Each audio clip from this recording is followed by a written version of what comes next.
Okay, looking at some of the homework problems in section 15.2, starting with number 8.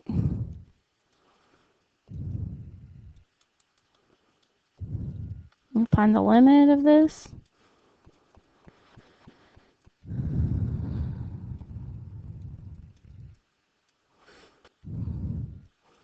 Okay, let's go along the x-axis.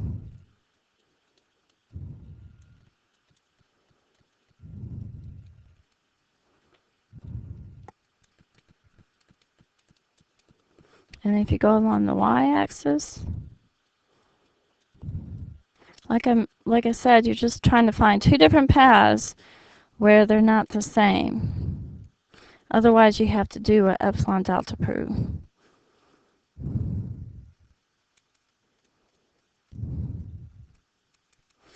Okay, well, you have to remember from calculus, that's the same as that, and sine A over A, as A goes to 0 is 1. So these are not equal.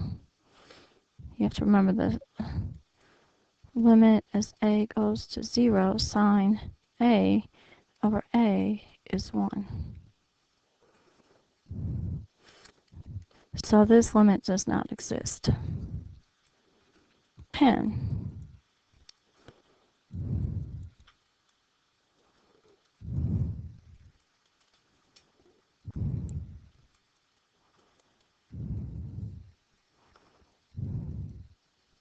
Same thing.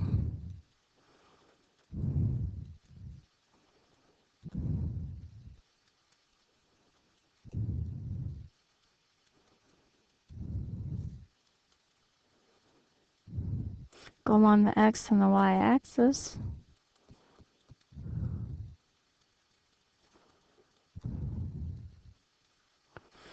Okay, that looks promising. Let's try it when y is equal to x.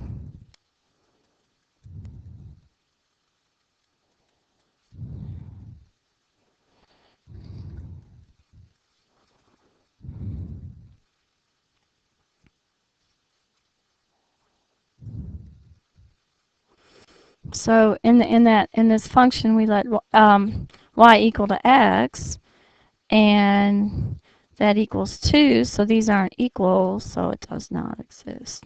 As long as you find two pathways where they're not approaching the same limit, it doesn't exist.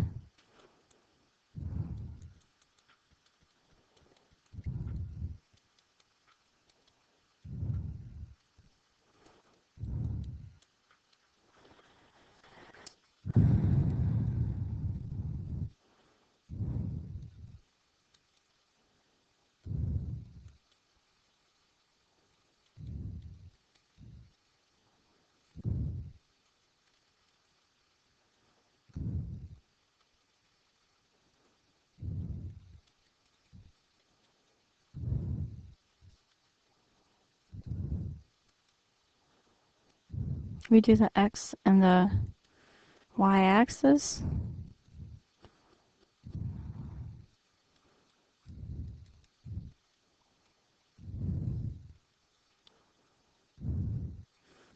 So again, it looks promising, but what we're going to try here is the squeeze theorem, because we know sine squared y is between 1 and -1.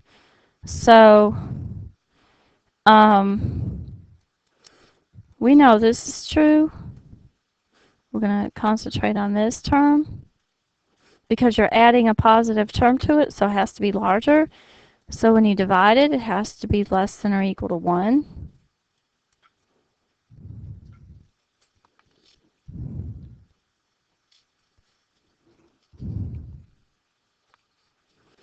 And it's also positive because everything's squared.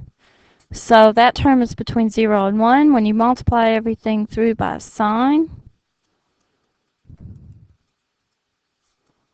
squared, and you can do that because sine squared is positive. And then we let xy go to 0. So this is at 0. This is going to go to 0. So the squeeze theorem says that's 0.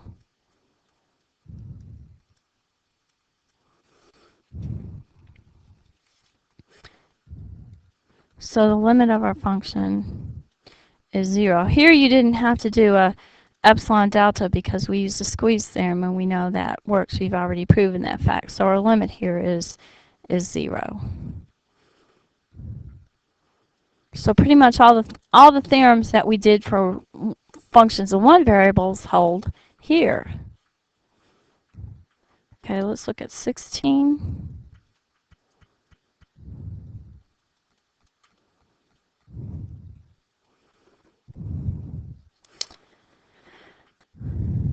Okay, let's x be 0.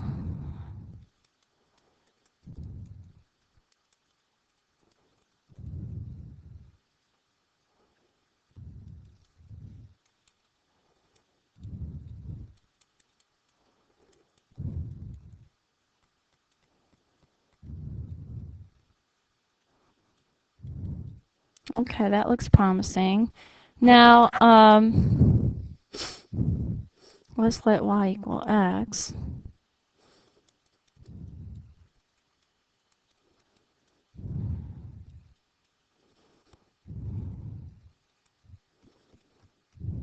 And that really doesn't get us anywhere. Let's divide everything by x squared.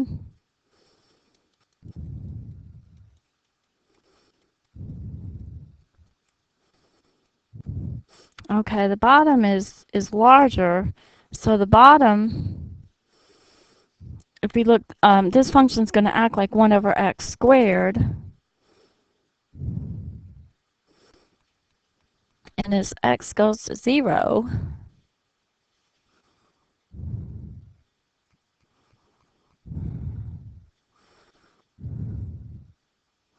that's going to be infinity.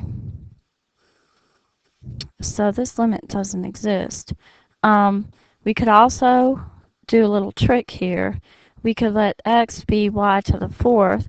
Look what happens.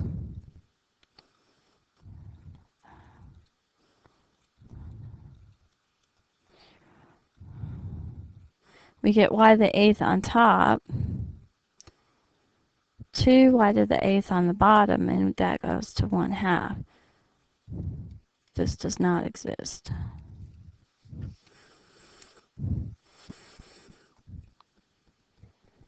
As long as you get two different limits,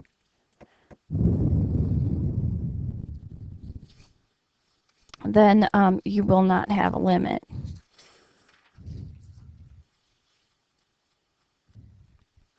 Let's look at 28. Look at the denominator, and the denominator actually is always greater than 0. It's never 0.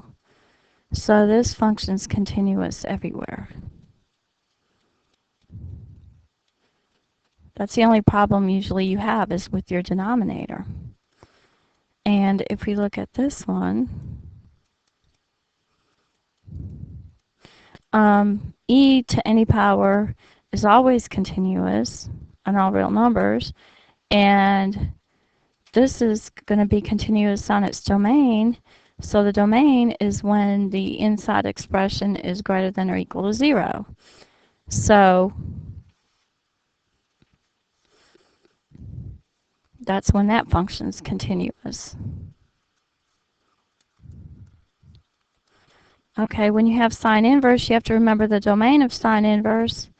A has to be between 1 and -1, so x squared plus y squared has to be between 1 and -1, but x squared plus y squared is all positive because they're both squared, so that's greater than or equal to 0.